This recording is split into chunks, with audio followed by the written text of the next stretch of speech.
Mbahaye ikaze mwese bene data inshuti zacu abakunda ikiganiro cy'ijambo ry'umunsi uyu munsi wa none mbahaye ikaze hano mu gikoni aho ngiye guteka aho ngiye gukora gato ya noheli gato ya noheli ndizera ko namwe mukunda guteka umuntu wese afite ikintu agiye kujya ateka uyu munsi rero njye nateguye guteka gato ya noheli ndimo ndakoresha amagi hano ni umuhondo nayamennye nakoresheje 6 ahangaha mureba ni umweru gusa iyi ngiyi ni isukari ndibuze kugenda mbereka iki ni igice cya mbere ntangiye kubereka ahangaha nicyo twita baking powder rero ni umusemburo ndashyiramo gake cyane bituma gato ibyimba ikaba nini ahangaha ni ifarini iyo bita raising flour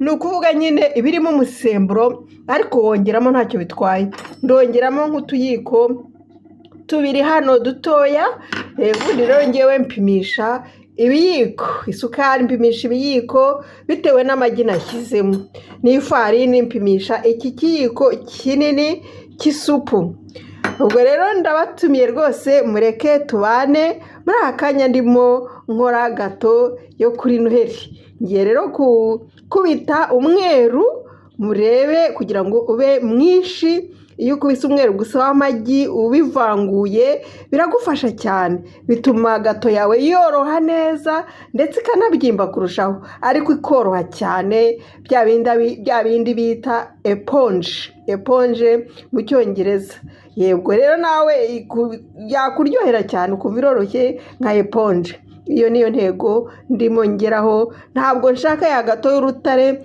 sinshaka ya gato itoroshye ya yindi yoroshye ariko ihiye neza imbere iryoshye ndibuze kubereka iki ni igice cya mbere rero ntangiye reka tubane ndimo nkora iki gice cya mbere cyo gukora gato ya noheli niba inashoboka ndibuze gushyiramo na chocolate maze igira utubara twiza cyane ntucikwe rero turi kumwe reka nkubite uyu mweru maze tubane rwose niba ukunda nawe guteka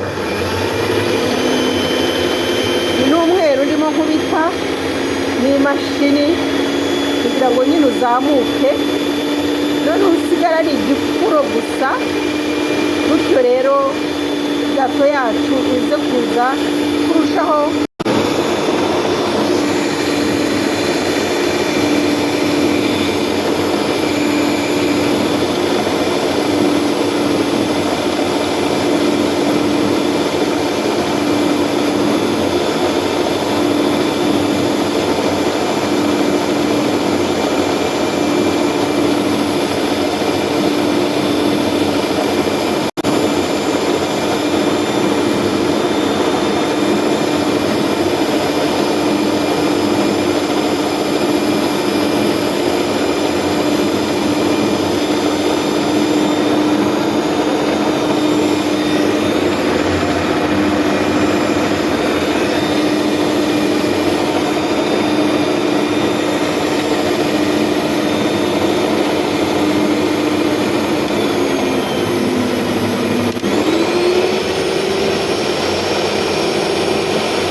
twagiye ku gice cyacu cya gatatu urabona rero ko pate yabaye nziza wa mweru nakubise ukwayo murawubona nayo nguyu nawe umeze neza cyane buriya ndi hafi kubivanga mukewe ndi bushyiremo nkashyira mu ifuru n'uyu nguyu sinzi niba muri kuwubona neza n'uyu wundi wa kabiri ndizera ko hari buvemo amagato 2 manini reka rero ntangire nshyiremo wa mweru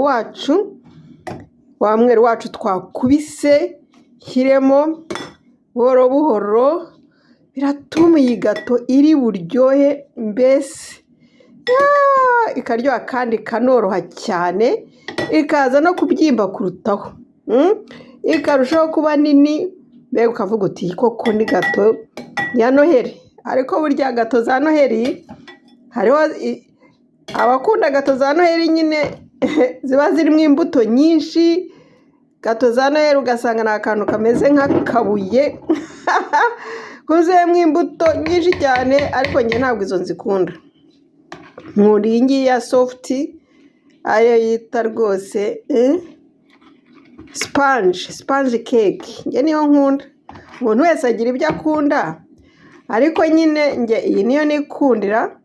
Ubu rero turavanga umweru wacu hamwe gutya, uvange buhoro utihuta, gahoro gahoro gahoro gahoro, utihuta rwose, kugira ngo bize kurushaho kumera neza.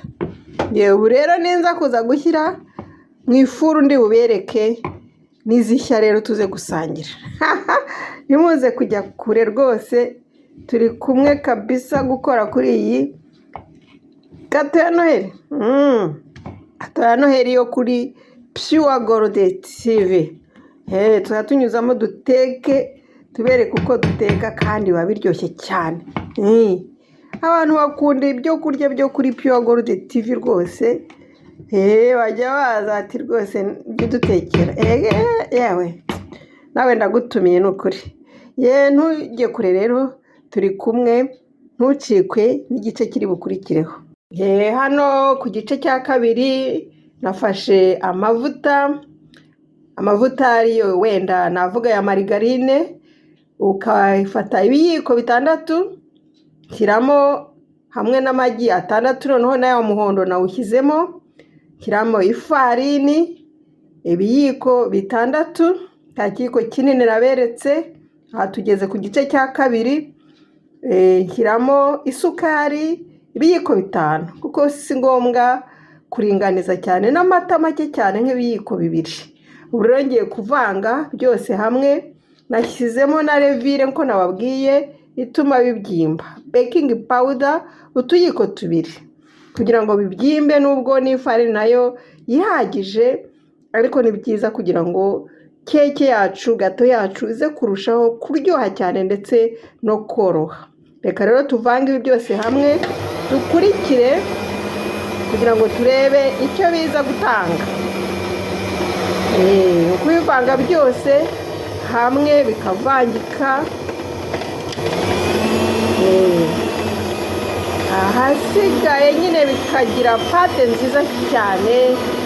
Nyine bino birafata akanya kubera ko birimo n'amavuta, birimo ifarini, ntabwo dushaka ko byihuta cyane, ni buhoro buhoro, ariko bikavangika neza. ni ukugenda buhoro gutyo ukabona ko ufite pate nziza, byavangitse byose byoroshye, kubera ko harimo n'amagi ahagije 6 biri buze kurushaho koroha.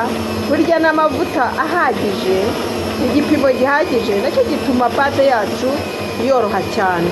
Gutyo rero ugasanga gato iraryoshye, ugasanga gato imeze neza, mbese ntabwo ari rwa rutare. Kuko hariho abantu ubundi bajya bakora gato ugasanga ni urutare, wayirya ukumva ni urutare.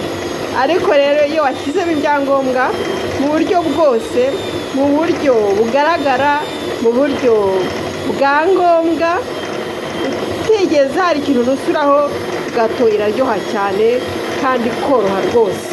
Kuko intego burya ni ukugira ngo ugire gato yoroshye, ntabwo ari ukugira ngo mbese ibintu bindi, ahubwo yoroshye kandi iryoshye, ihumura neza.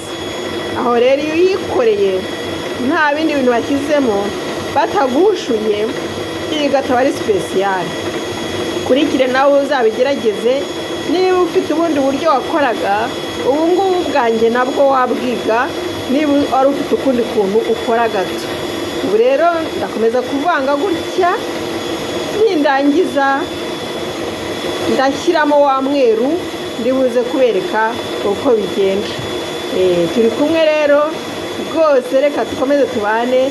Igice cya kane ntikize kugucika cyo kuza kuvangamo umweru, kandi narangiza ngashyira no mu mikebe, ngashyira no mu ifuru. Nyuma yaho tukaza kureba uko iraba yahiye. Ukomeze rero ugira ibihe byiza, turi kumwe rwose cyane, ndabakunda mwese. Cyari kumwe rero kuri gato, ubu zimaze kugera mu ifuru rwose neza neza. Ubushyuhe navuga ngo ni 180 ku bakoresha elegitirisite, ahasigaye bugakwira hose. Turareba rero iminota biza gufata kugira ngo bishye neza. Ntucikwe rero, turi busangire rwose iyi gato. Ngiye gufunga ubu ngubu, ngiye gufunga, yes ngiye gufunga ubu ndafunze. Dutegereze nk'iminota 20-30 gutyo, turebe ukuntu biraba bimeze. Ntujye kure inshuti yanjye mukunzi wa Pure Gold TV, ntujye kure, tuzajya dufatanya guteka kandi tuzaryoherwa. Okay, ubane nanjye rero kandi ndabigushimira ko n'ubundi turi kumwe. Twagarutse rero, tugiye gupima turebe ko yahiye. Ntabwo irashya. Iyo upimye ukabona ku kiyiko cyangwa icyuma haza gutya ibintu bitose, kirimo igitose, ni ukuvuga ngo gato ziba zitarashya. Ubu rero ni ukugabanya umuriro. Murabona ko umuriro ari mwinshi, hejuru zitangiye gushya ariko ntabwo irashya imbere. Muri makeya ubwo icyo dukora ni ukugabanya umuriro. Ni ukuvuga ngo turagabanya umuriro, ahasigaye dutegereze mbese hagati haraba hahiye rwose. Ubu rero ni ukugabanya umuriro, niko bimeze. Umuriro wabaye mwinshi ariko ntacyo bitwaye, ubwo imbere nyine. Inshuti zanjye rero murabona yuko keke zacu zahiye. Iyo ushyizemo icyuma ukazamura ugasanga nta kintu gitose kiriho, byose byumye, jya umenya ko amakeke yahiye ameze neza cyane. Ubu rero izi keke ziraryoshye, uramubona ko ari umuhondo, urareba ni umuhondo, ziraryoshye cyane kandi ziroroshye. Nizeye rero ko rwose wabanye nanjye, kandi Noheli tugiye kurushaho kukuryohera. Noheli urumva n'umuziki wayo nawukubisemo kugira ngo muryoherwe, kandi rwose urabona ko iyi gato iraryoshye cyane, ikorewe mu rugo, ntabwo twayikoreye ahandi, twayikoreye mu rugo. wayibonye, ni ukuvuga ngo izi ziraryoshye. Ni sipesiyare, ntabwo ari za zindi bavangira bashyiramo ibintu bitari byiza, ahubwo ziba ziryoshye cyane. Ngaho rero nagira ngo nkwifurize Noheli nziza. Ni ukuvuga ngo ubutaha tuzayikorana, dutangire, dusozanye, maze tunasangire.